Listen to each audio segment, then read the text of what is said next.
Now let's take another story.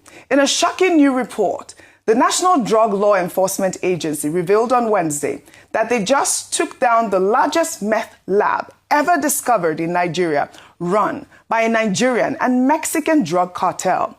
The spokesman for the NDLEA, Femi, released a video showing the moment the Nigerian and Mexican cartel members were busted. Let's take a look.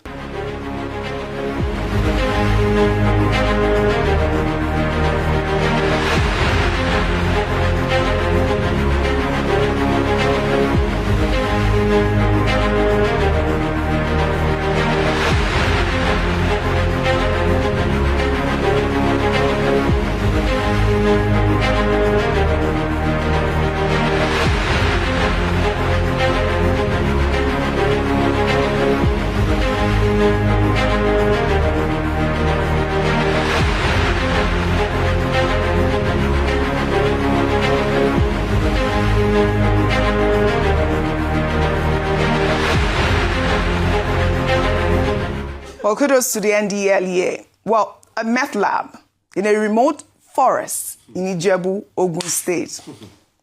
Sorry. Run by Nigerians and Mexicans. This isn't small time. This is the largest meth operation ever discovered in Nigeria. The NDLEA says they spent months gathering intelligence before the raid. They didn't just hit the lab.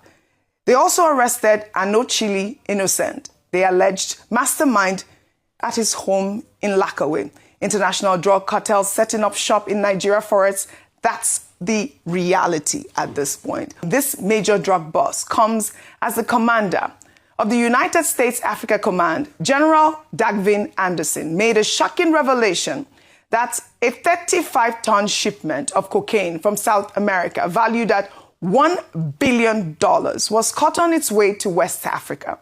Speaking on Tuesday before the Armed Services Committee, he went on to state that terrorists are also using drug trafficking to make money to run their operation. Let's take a look. There was a interdiction based on some intelligence that we were able to provide that the Spanish interdicted a shipment of cocaine that was 35 tons of cocaine. We believe that's about $1 billion of street value. We believe that's the largest interdiction in history.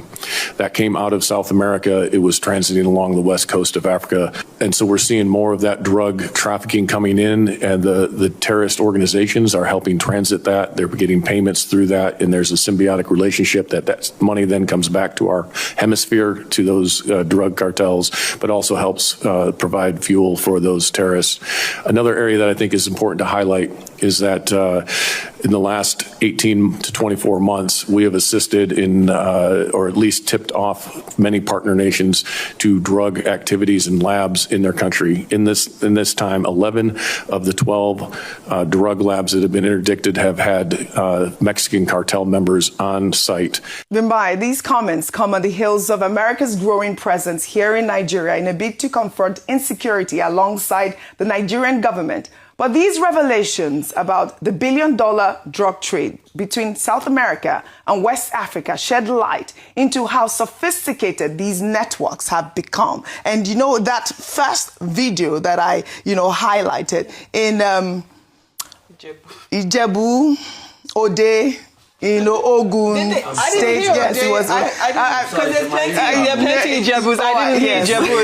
It's not my own. Okay, so I should be looking at you. Mexicans and Nigerians. This was so huge. Everybody, I'd love your comments. Again, kudos to the NDLEA, but I'd like for you to tie it in with, of course, the revelation. This is not the foreign direct investment we want in. Perfect.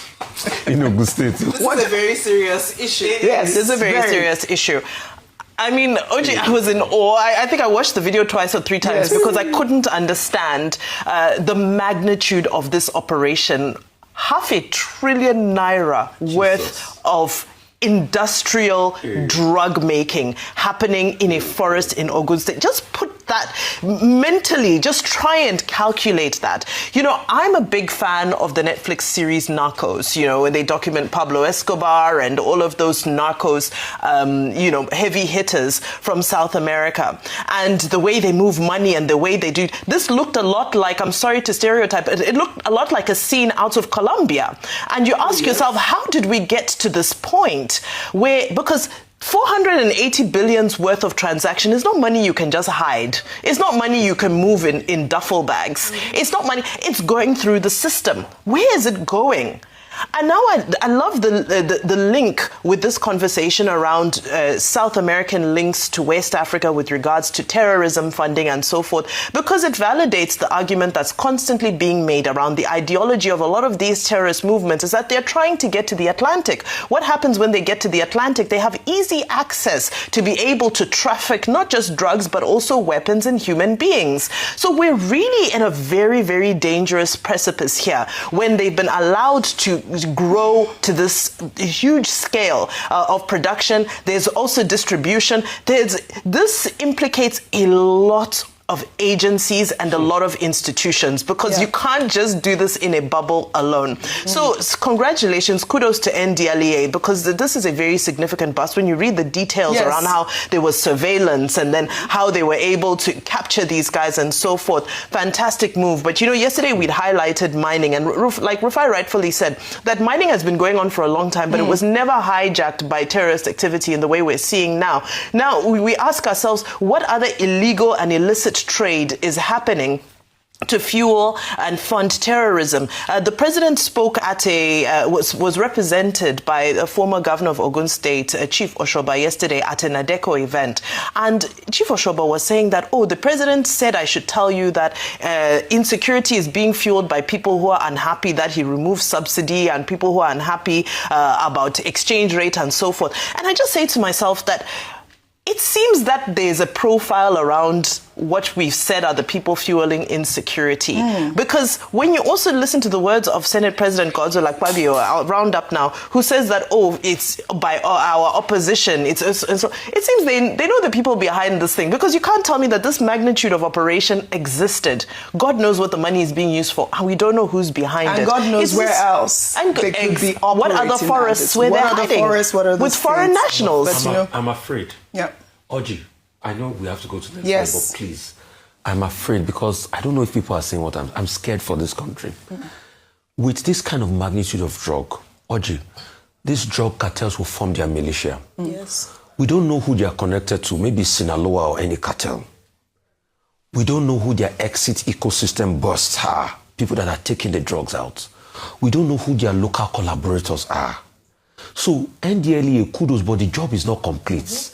We don't know where the ties. Oji, there is no how that a 480 billion, which is a sizable part of this nation's economy, something like this is happening, and there are no big backers.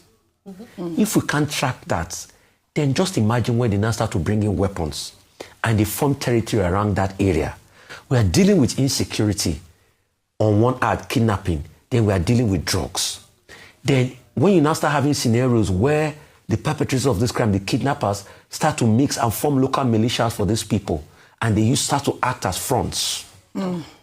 See what is happening in Mexico. The drug cartel, they have proper ammunition when they fight the governments. All right. They can't even suppress them. See what is happening in the favelas in Brazil. Oji, I am super scared for this country.